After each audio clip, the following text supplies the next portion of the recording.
The Story About Ping by Marjorie Flack and Kurt Weiss.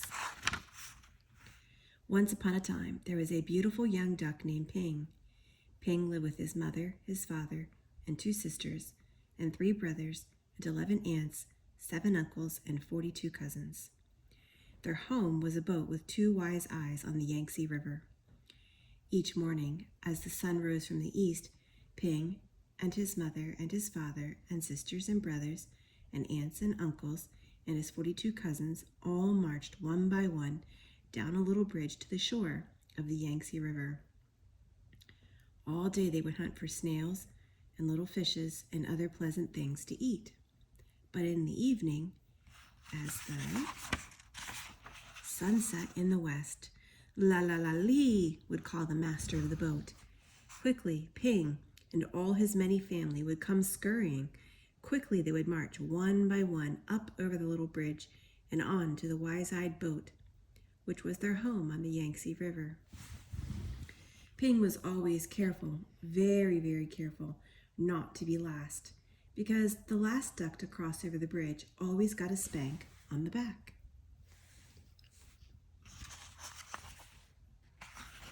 But one afternoon, as the shadows grew long, Ping did not hear the call because at that moment Ping was wrong side up trying to catch a little fish. By the time Ping was right side up, his mother and father and his aunts were already marching one by one up over the bridge. By the time Ping neared the shore, his uncles and his cousins were marching over. And by the time Ping reached the shore, the last of his 42 cousins had crossed the bridge. Ping knew he would be the very last duck if he crossed the bridge. Ping did not want to be spanked. So he hid. Ping hid behind the grasses, and as the dark came and the pale moon shone in the sky, Ping watched the wise-eyed boat slowly sail away down the Yangtze River. All night long, Ping slept near the grasses on the bank of the river with his head tucked under his wing. And when the sun rose up from the east, Ping found he was all alone on the Yangtze River. There was no father, no mother, no sisters or brothers, no aunts or uncles, and no 42 cousins to go fishing with Ping. So Ping started out to find them, swimming down the yellow waters of the Yangtze River. As the sun rose higher in the sky, boats came, big boats and little boats, fishing boats and beggars' boats, houseboats and raft boats, and all these boats had eyes to see with, but nowhere could Ping see the wise-eyed boat, which was his home. Then came a boat full of strange, dark fishing birds. Ping saw them diving for fish for their master. As each bird brought a fish to his master, he would give it a little piece of fish for pay. Closer and closer swooped the fishing birds near Ping. Now Ping could see shining rings around their necks, rings of metal made so tight the birds could never swallow the big fish they were catching. Swoop, splash, splash. The ring birds were dashing here and there, all about Ping. So down he ducked and swam under the yellow water of the Yangtze River. When Ping came up to the top of the water far away from the fishing birds, he found little crumbs floating, tender little rice cake crumbs which made a path to the houseboat.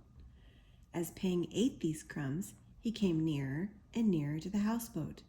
Then, splash! There in the water was a little boy with a barrel on his back which was tied to a rope from the boat, just as all boat boys on the Yangtze River are tied to their boats. In the boy's hand was a rice cake. "Oh, ooh," cried the little boy, and up dashed Ping and snatched at that rice cake. Quickly the boy grabbed Ping and held him tight. "Quack, quack, quack, quack," cried Ping. "Oh, oh," yelled the little boy. Ping and the boy made such a splashing and such a noise that the boy's father came running, and the boy's mother came running, and the boy's sister and brother came running. and they all looked over the edge of the boat at Ping and the boy splashing in the water of the Yangtze River.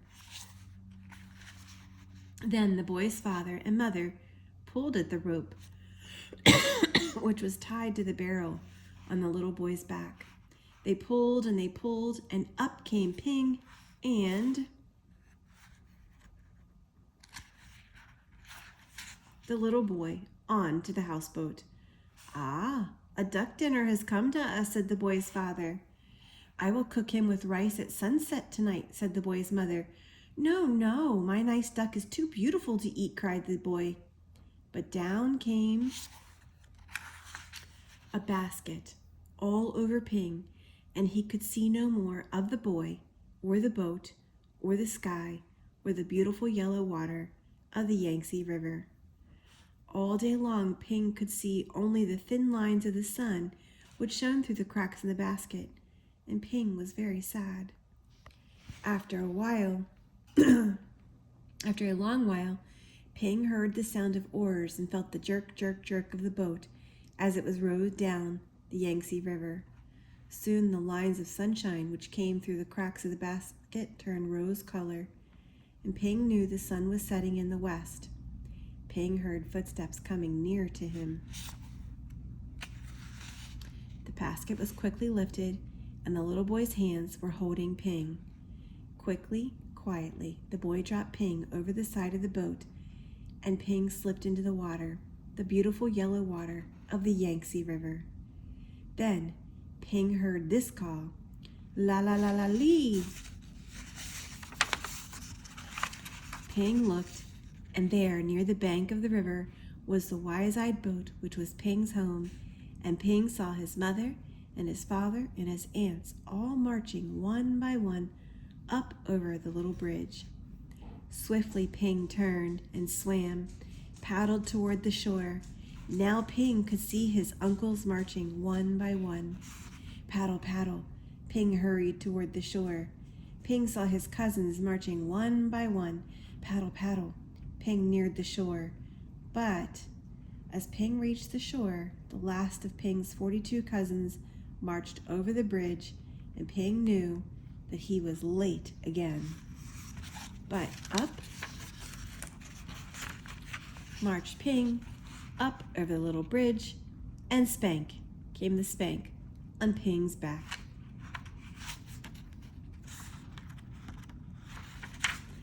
Then, at last, Ping was back with his mother and his father and 2 sisters and 3 brothers and 11 aunts and uncles and 42 cousins, home again on the wise-eyed boat on the Yangtze River. The end.